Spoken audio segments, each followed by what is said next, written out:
로마서 14장 13절을 같이 보겠습니다. 그런즉 우리가 다시는 서로 비판하지 말고 도리어 부딪힐 것이나 고칠 것을 형제 앞에 두지 아니하도록 주의하라. 아멘. 우리가 비판하지 말고 그랬는데요, 도리어 부딪힐 것이나 고칠 것을 형제 앞에 두지 않도록 주의하라고 했습니다. 왜냐하면 이게 고칠 것이 있고 부딪힐 것이 있으면 어떻게 됩니까? 시험됩니다. 그 시험들 요소를 내가 제거하는 게 이게 지혜로운 자예요. 신앙생활 잘하는 겁니다. 교회에서 보면요, 열심히 뭐 한다고 그러고 시험 드는 경우 있어요. 서로 싸우는 경우 있어요. 아니면 대놓고 싸우는 못하지만 속으로 시기하고 질투하든지 경쟁하면서 상처를 주고받든지 하는 경우가 있죠. 이 자기 스스로 이 고칠 것, 부딪힐 것을 하는 것마다 갖다 놓는 사람이 있어요. 이 미련한 거죠. 저는 이런 사람들 많이 봤습니다. 무슨 일을 하려면 평안 가운데 일이 잘 돼서 나만 기쁜 것이 아니라 나랑 같이 그 일을 한 모든 사람들이 기쁘고, 그 다음에 모두가 하나님께 감사하고 하나님께 영광 돌려야 되는데, 그런 경우는 언제 그게 되느냐면 부딪힐 것을 스스로 다 두지 않는 거예요. 내가 이렇게 하면 어느 누군가 어렵겠지. 안 하면 될 거 아니에요. 근데 내가 하고 싶어. 그 누군가는 시험 드는 걸 생각하지 않아요. 누군가 그것 때문에 상처받는 거 전혀 신경을 안 써요. 이게 스스로 그렇게 미련하게 자꾸 사는 거예요. 이 가족 간에도 그렇습니다. 이렇게 말하거나 행동하면 가족 중에 누군가 싫어한다는가, 그거 안 해야 될 거 아니에요. 근데 몇십 년을 얘기하고 알려줬는데도 그걸 계속 반복적으로 하는 사람이 있습니다. 시험들 거리를 자기가 스스로 갖다 놔요. 부딪힐 거를 갖다 놔요. 그 걸려 넘어질 건데 갖다 놔요. 이 얼마나 미련한 겁니까? 답답한 거고 속 터지는 거 아닙니까? 이런 것이 누구에게나 있습니다. 이 말 듣는 순간에 어느 누가 생각날 거예요. 아이고, 저거 내 남편 얘기인데, 내 남편이 이 말씀 들어야 되는데, 아니, 아이고, 저 어느 집사 얘기인데 그 집사가 이거 오늘 와가지고 꼭 들어야 되는데. 남 생각하지 마세요. 내가 그렇게 하고 있는 게 있다니까요. 이걸 깨달아야 됩니다. 이걸 알아야 됩니다. 제가 반복적으로 얘기합니다. 전에도 말씀드렸죠. 제가 2번, 3번 반복적으로 계속 설교 때 언급하는 것은 대단히 중요한 것이기 때문에 그렇습니다. 왜 자꾸 반복하겠어요? 아직도 그 말씀을 깨닫지 못하는 사람이 있어서 반복하는 겁니다. 그렇게 오랜 동안 많이 얘기했는데도 불구하고 못 깨달아요. 내가 어떤 고치는 것을 놓고 살고 있는지 몰라요. 계속 누군가 거기에 걸려 넘어지고 시험 들고 있는데도 몰라요. 이 깨달아야 됩니다. 이 깨닫는 게 은혜입니다. 이게 눈이 떠져야 돼요. 뭐가 벗겨져 가지고 눈에 가려운 것이 이게 벗겨져서 그게 보여야 되거든요. 내가 지금 이게 넘어질 것을 내가 두고 있구나. 내가 문제구나. 이걸 내가 하면 안 되겠구나. 깨달아야 그 말을 안 하고 그 행동을 안 할 거 아닙니까? 근데 계속 반복적으로 그것을 말하고 행동을 하는 경우는 아직도 몰라서 그래요. 깨닫지를 못해서 그래요. 그렇기 때문에 우리 예수 믿는 사람은 누군가가 나 때문에 은혜를 받을지언정 시험 들면 안 되잖아요. 시험하는 자는 마귀입니다. 그러면 나를 통해서 누군가 시험 들었다면 누가 역사한 겁니까? 마귀가 역사한 거 아닙니까? 마귀가 이럴 기회를 내가 제공한 게 되는 겁니다. 이 귀신만 쫓고 마귀만 대적하고 미워할 것이 아니라 그 악한 원수가, 그 시험하는 자가 내 어떤 것을 통해 가지고 일을 하는 거예요.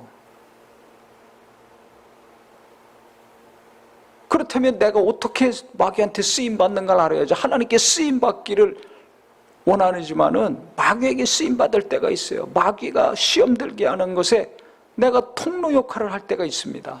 이걸 자기가 알아야 되는데 이걸 몰라요. 그러면 어떻게 되느냐? 몇 번 말해요. 그 못 알아들어. 그럼 말할 수 있습니까? 못합니까? 말 못합니다. 해도 안 듣는데, 고치라 그러면 승질내는데, 듣기 싫어하는데, 변화가 없어. 그럼 말 안 하고 사는 거예요.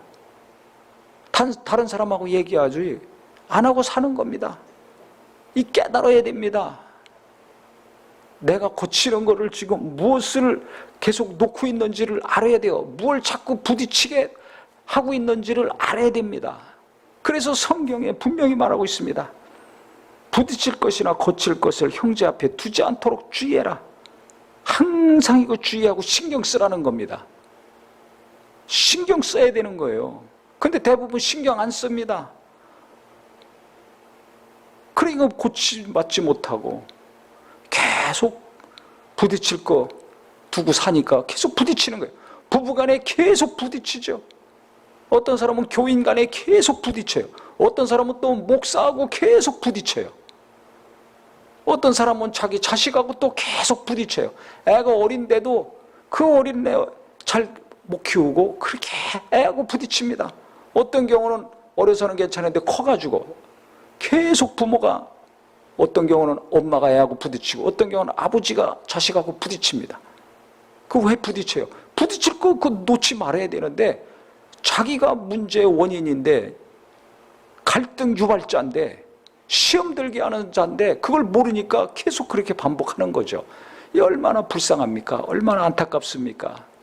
미련한 거예요. 이 미련한 것이 벗겨져야 됩니다. 양파 껍질만 벗기는 것이 아니라 내 미련한 것이 자꾸 벗겨져야 돼요. 어린아이들이 미련합니다. 미련해요. 그러니까 그걸 부모가 잘 교육하고 가르쳐서 그 미련한 것이 하나씩 하나씩 이게 벗겨져야 되거든요. 그래야 세상을 살아갈 수 있습니다. 이게 안 벗겨지면 세상 살기 어려운 거예요. 그래서 교육이 중요합니다. 왜 학교 보냅니까? 왜 의무교육을 20살까지 시킵니까? 그렇게 오랜 동안 공부하고 학습해야지 나머지 어른이 돼가지고 일평생 이 세상에서 살 수 있다고 생각하기 때문에 나라에서 공부를 시키는 겁니다. 할 일 없어 공부시키는 게 아닙니다. 괴롭히려고 시키는 게 아닙니다. 그러면 신앙적으로도 마찬가지예요. 성경에 왜 이렇게 우리에게 교훈을 주는 것이 많습니까? 예수님이 왜 이렇게 많은 가르침을 주셨습니까? 다 우리에게 필요하기 때문에 그렇습니다. 왜 이렇게 성경 분량이 두꺼워? 아예 쳐다도 안 보죠. 미련한 게 벗어지질 않아요. 왜 성경을 자꾸 보라고 하는가? 왜 자꾸 말씀을 묵상하라고 하는가? 묵상해야 내가 깨닫고 미련한 것이 벗겨집니다. 내가 이거 부딪힐 거? 이거 내가 지금까지 돌덩이 부딪혀서 넘어지고 깨지고 자빠지는 것을 내가 자꾸 놓고 살았구나. 내가 문제 유발자였구나. 갈등의 유발자였구나. 자꾸 부딪히고 하는 거, 걸려 넘어지게 하는 거, 시험 들게 하는 거, 상처받게 하는 거, 이게 나 때문에 이렇구나. 이걸 깨닫게 됩니다. 그래서 말씀을 자꾸 묵상하는 것은 뭐냐면 거울 보고 얼굴에 뭐 묻은 거 떼어내는 거랑 똑같습니다. 성경을 보면서 계속 말씀을 묵상하면서 내게 있는 그 온전치 못한 것들 하나씩 하나씩 온전한 것으로 바뀌어가는 겁니다. 이게 돼야 됩니다. 성경 지식을 아는 것도 중요합니다. 성경 내용 전체적으로 권별로 장별로 내용을 아는 것도 중요합니다. 근데 더 중요한 건 뭡니까? 하나님이 우리에게 말씀을 주신 것은 성경에 대해서 많이 알아라.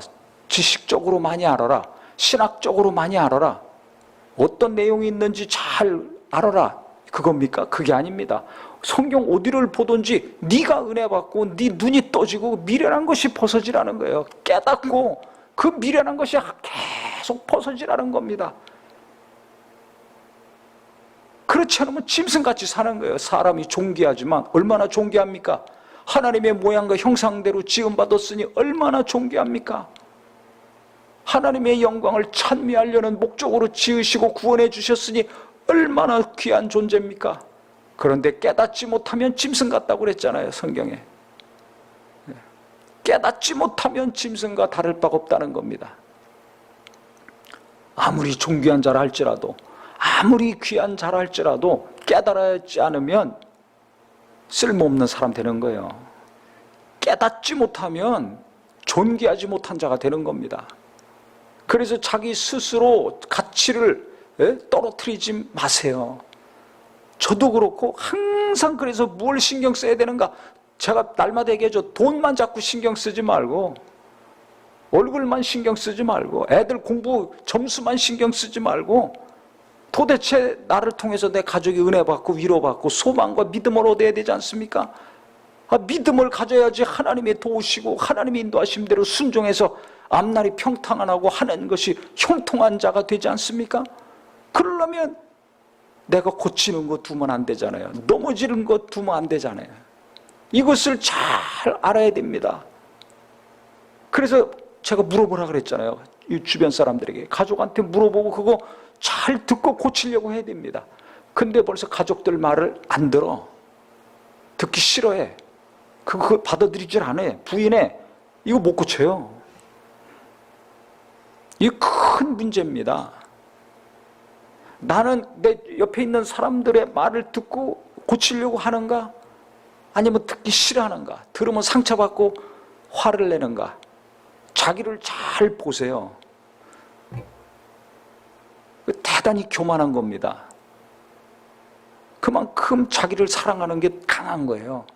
고치려는 마음은 별로 없어요. 나를 사랑하는 마음이 내 안에 너무 강해. 그러니까 그거 조금만 건드리면 참지를 못해요. 견디지를 못해. 뭐 이렇게 대단하다고. 별 볼 일 없는데.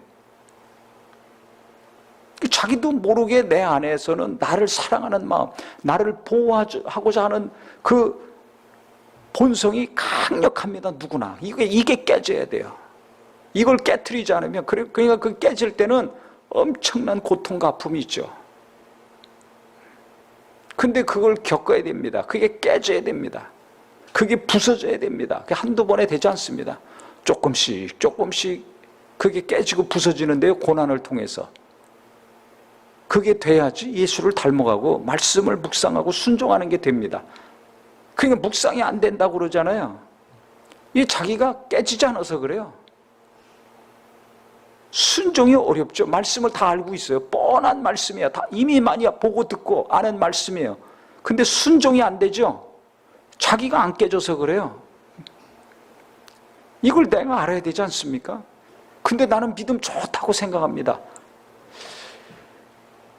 이게 얼마나 엉뚱한 생각입니까? 전혀 깨지질 않았어요. 변화가 없어요. 그러니까 수십 년 신앙생활에도 변화가 없어. 말씀을 들었는데 변화가 없어. 기도는 하는데 변화가 없어. 왜? 안 깨지면 그렇게 됩니다. 그래서 고난이 유익한 거라고 성경에 말하고 있는 겁니다. 왜 유익합니까? 고난이 괴로운 건데 그게 뭐가 유익합니까? 내가 깨지니까. 나를 사랑하고 나를 보호하고 하는 그것이 깨지는 거예요. 그게 자꾸 깨져야 됩니다. 그러니까 고난을 많이 겪은 사람들은 그게 깨져요. 내가 아무것도 아니라는 것을 알아요. 더 깨지면 어떻게 됩니까? 내가 얼마나 큰 죄인인가를 깊이 알게 됩니다. 그래서 바울이 고백하는 거 아닙니까? 나는 죄인 중에 괴수다. 아니, 율법의 의로는 흠이 없는 자입니다. 완벽하게 율법대로 살았다는 겁니다. 이게 얼마나 엄청난 일입니까? 그런데 나는 죄인 중에 괴수라고 고백합니다. 허구한 날 율법을 지키지 못하면서도 나는 의로워. 허구한 날 말씀대로 살지 못하면서도 나는 믿음 좋아. 이게 얼마나 소경이고 얼마나 미련한 겁니까? 도무지 자기를 몰라요. 그러니까 불쌍하죠.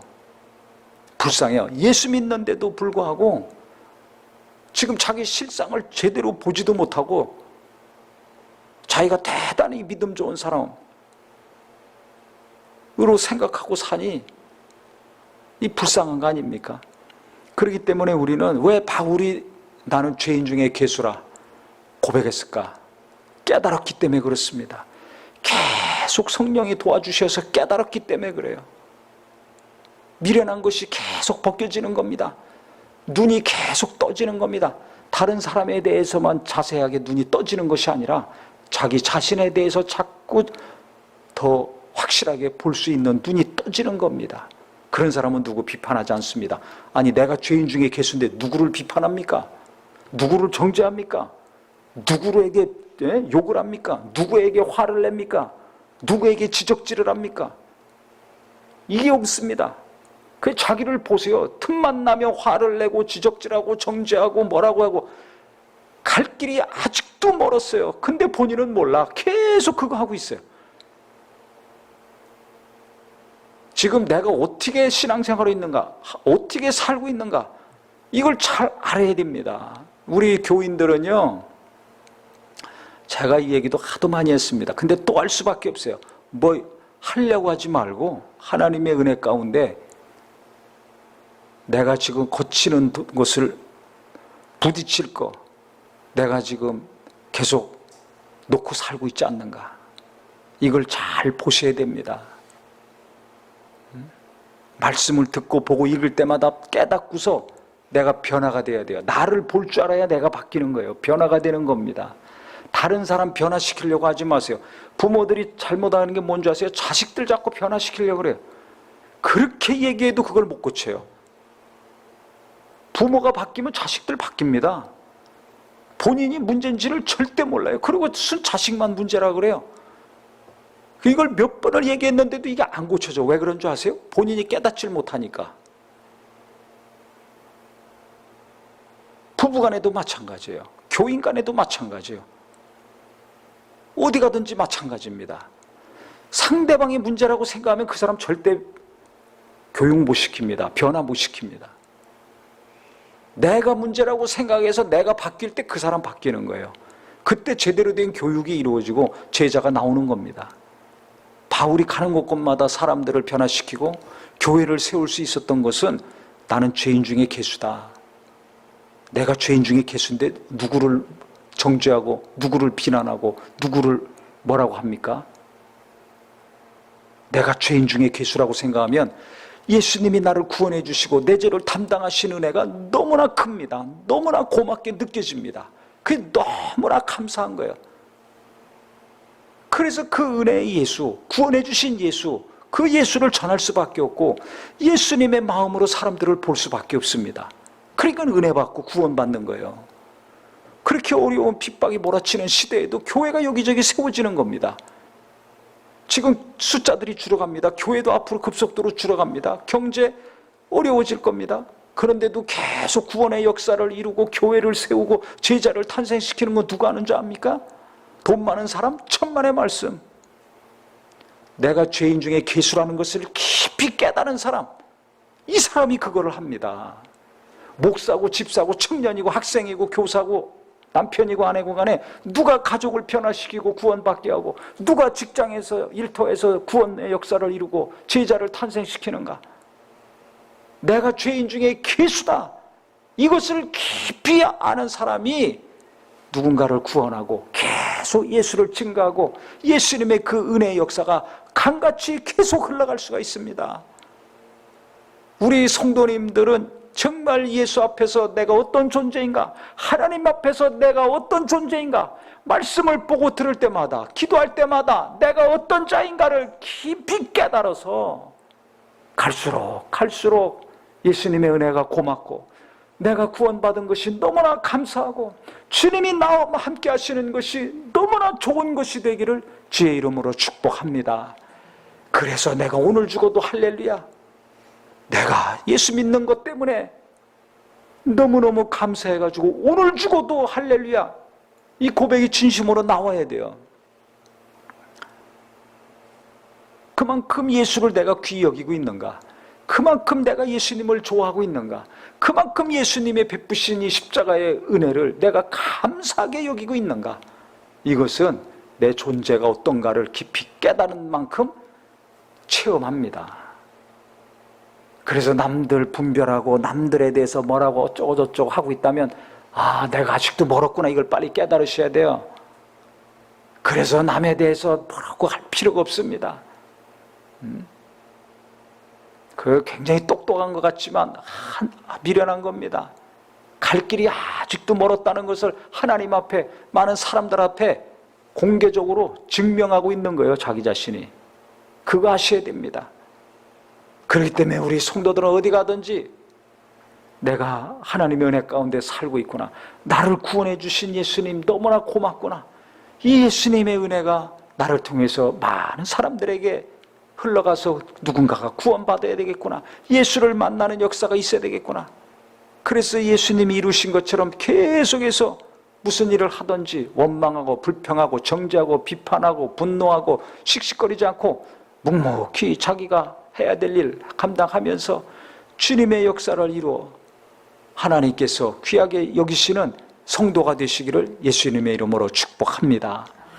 그래서 오늘 말씀 다시 보겠습니다. 그런즉 우리가 다시는 서로 비판하지 말고 도리어 부딪힐 것이나 고칠 것을 형제 앞에 두지 않도록 주의하라 했으니까, 내가 오늘부터 어디 가든지 부딪힐 것이나 고칠 것 두는 자가 아니라 아예 이것들 잘 신경 써서 제거하고 싹싹 청소하고 계속 깨끗이 제거해 나가서 어디 가든지 간에 은혜가 넘치고 어디 가든지 간에 하나님의 평강이 넘치는 귀한 삶이 되기를 예수님의 이름으로 축복합니다.